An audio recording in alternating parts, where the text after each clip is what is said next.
Assalamualaikum warahmatullahi wabarakatuh. Selamat pagi siswa-siswi baru SMP Muhammadiyah 5. Selamat bergabung di kampus kami di sekolah SMP Muhammadiyah 5. Nah, karena sekarang kalian sudah SMP, sudah masuk SMP, semoga semangat belajarnya juga bertambah ya. Nah, jangan lupa kalian tetap jaga kesehatan, jangan keluar rumah kalau memang tidak ada kepentingan. Sebelum masuk ke materi hari ini, perkenalan, nama saya Bu Fia, saya mengampu mata pelajaran PAI dan ciri khusus. Nah, bagi kalian yang dari sekolah SD negeri, biasanya tidak ada mata pelajaran ciri khusus. Jadi saya jelaskan dulu ya. Pelajaran ciri khusus, kalau di SMP Muhammadiyah 5 ada tarikh atau sejarah, terus ada ibadah atau fikih, ada akidah akhlak, dan ada Al-Quran hadis.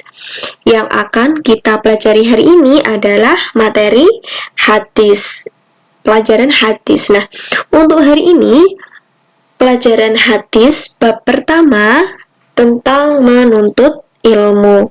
Sebelum kalian masuk ke dalam materi pelajaran, Ibu akan menjelaskan tujuan pembelajaran yang harus kalian capai setelah mengikuti pelajaran ini. Nah, sebelum saya jelaskan panjang lebar, tugasnya silahkan kalian catat dulu ya. Tugasnya dicatat ini materinya. Nah, saya lanjutkan. Untuk tujuan pembelajarannya, yang pertama, siswa dapat menghafalkan hadis tentang menuntut ilmu. Nah, jadi kalian harus menghafalkan hadis. Yang kedua, siswa dapat menjelaskan makna hadis menuntut ilmu.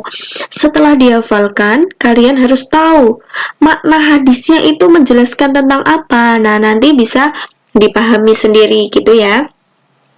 Sekarang kita masuk ke materi, pengertian ilmu. Ilmu adalah usaha-usaha sadar untuk menyelidiki, menemukan, dan meningkatkan pemahaman manusia dari berbagai segi kenyataan dalam alam manusia. Nah, tetapi yang biasanya kalian pikirkan ilmu itu harus dengan sekolah, harus belajar di sekolah, itu bukan. Ilmu itu didapatkan dari manapun. Misalnya dulu saat kalian masih bayi, masih kecil, diajari ibunya berbicara, kemudian diajari ibunya berjalan, itu adalah bagian dari ilmu.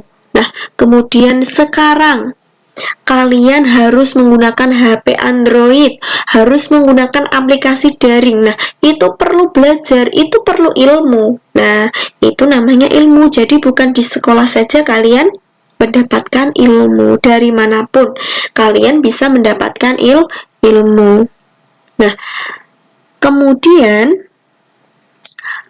kalau misalnya ada yang berpendapat, Bu, saya sudah besar, saya tidak usah belajar. Nah, tidak.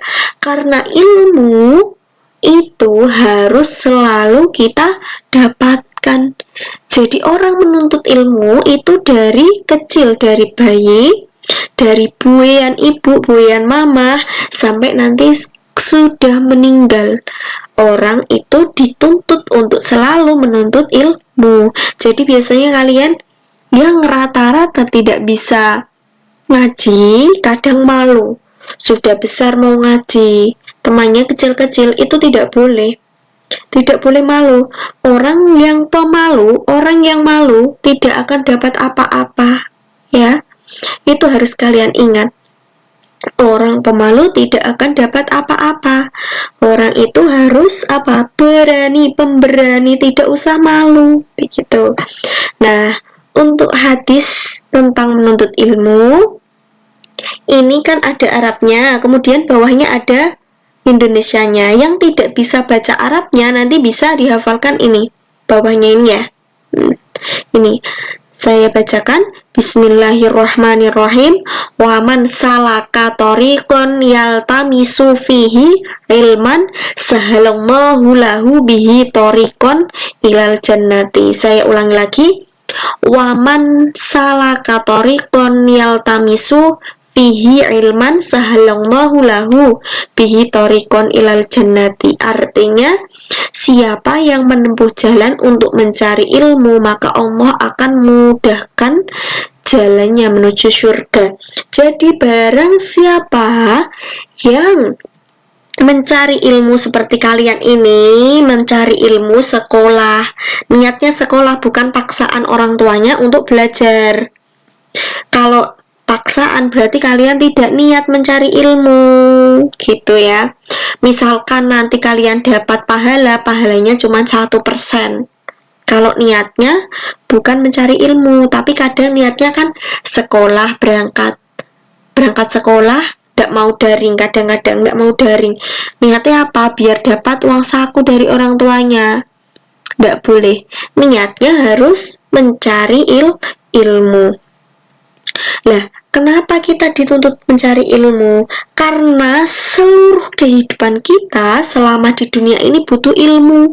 Di akhirat pun juga butuh ilmu. Kalian berbicara sama orang lain butuh ilmu, harus sopan santun. Kalian memegang HP juga butuh ilmu, caranya gimana mengoperasikannya. Semuanya butuh ilmu, tidak ada yang tidak butuh ilmu. Bahkan ayat Al-Quran yang pertama kali diturunkan oleh Allah diberikan kepada Rasulullah, yaitu Nabi Muhammad SAW, untuk disampaikan kepada umat muslim, umat Islam, orang-orang Islam. Itu perintahnya disuruh apa? Disuruh membaca, yaitu surat Al-Alaq ayat 1-5. Bismillahirrahmanirrahim. Iqra bismi rabbikal ladzi khalaq, khalaqal insana min 'alaq. Iqra wa rabbukal akram alladzi 'allama bil qalam, 'allamal insana ma lam ya'lam. Nah, surat Al-Alaq ayat 1-5 itu adalah surat yang pertama kali Allah turunkan, yang memerintahkan kita untuk membaca. Artinya apa? Bukan sekedar membaca, tapi kita membaca, memahami, kemudian menerapkan. Nah, itu sudah jelas bahwa kita sebagai umat Islam dituntut untuk selalu menuntut ilmu agar Allah memudahkan jalannya. Hadis riwayat Muslim. Terus makna hadis tersebut tadi di atas, maknanya yang pertama, dengan menempuh jalan mencari ilmu, Allah akan memudahkan masuk surga. Tadi sudah dijelaskan. Jadi Allah akan memudahkan masuk surga. Karena apa? Karena orang yang berilmu sesuai dengan tuntutan Al-Quran, perintah Allah, pasti dia selalu melakukan hal-hal itu dengan aturan agama, aturan Allah, tidak pernah melanggar aturannya. Kedua, menuntut ilmu adalah sebab seseorang mendapat hidayah. Hidayah inilah yang mengantarkan seseorang pada surga. Mendapat hidayah oleh Allah untuk selalu menuntut ilmu. Yang ketiga, menuntut suatu ilmu akan mengantarkan pada ilmu lainnya, yang dengan ilmu tersebut akan mengantarkan pada surga. Jadi orang pertama, misal dia memiliki ilmu matematika, pintar matematika.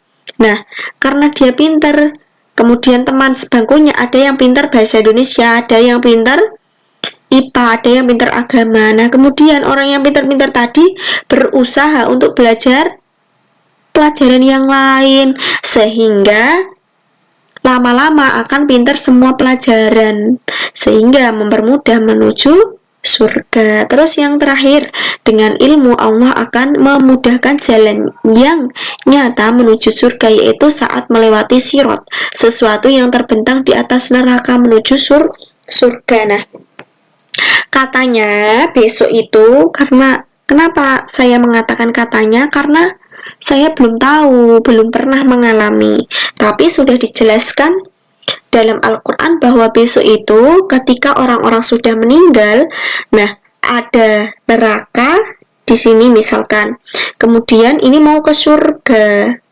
Nah, ini harus lewat jembatan yang namanya jembatan Sirat. sirotol mustaqim. Kalau tidak ada ilmunya, lagi jalan sedikit-sedikit nyemplung ke neraka. Itu juga tergantung dari amal ibadahnya. Orang yang punya ilmu akan memiliki amal ibadah yang baik, sehingga dia berjalan di atas sirotol mustaqim cepat. Kalau dia tidak punya ilmu, terus kemudian dia jalan di sirotol mustaqim, baru sedikit jatuh ke neraka, tergantung dari amal ibadahnya. Dan yang dihitung paling pertama dan utama adalah sholatnya. Jadi sholat juga butuh ilmu. Kalau kalian sholat tidak ada ilmunya, ya gimana bisa sholat? Ada bacaannya. Lah kalau itu tidak dipelajari, tidak dengan ilmu, berarti tidak bisa. Nah, kiranya demikian untuk materi kali ini. Semoga bermanfaat. Jangan lupa materinya dicatat di buku catatan khusus pelajaran hadis. Nah, kita akan ketemu lagi di minggu depan. Begitu ya anak-anak. Untuk sementara ini tugasnya nyatet dulu. Untuk minggu depan akan saya sampaikan lagi tugas selanjutnya. Terima kasih. Wassalamualaikum warahmatullahi wabarakatuh.